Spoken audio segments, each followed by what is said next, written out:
Gubernur Aceh Zaini Abdullah menyerahkan sejumlah bantuan untuk imigran Sri Lanka yang terdampar di perairan Ronga, Aceh Besar.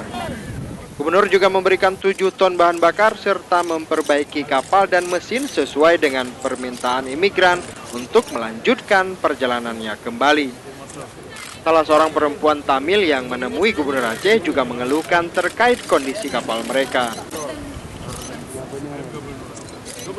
Sejauh ini pemerintah Aceh telah memberikan bantuan kepada para imigran tersebut berupa 7 ton bahan bakar, pemeriksaan kesehatan, bantuan makanan dan minuman, serta memperbaiki mesin kapal mereka. Jadi menunggu, ini sekarang ada air mesti apa? Pasang dulu, pasang air, baru kita mereka bisa berangkat. Ya. Diperkirakan kapan Pak akan diberangkatkan?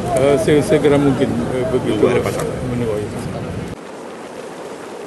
Dari Aceh Besar, Mulyadi melaporkan untuk Aceh Video.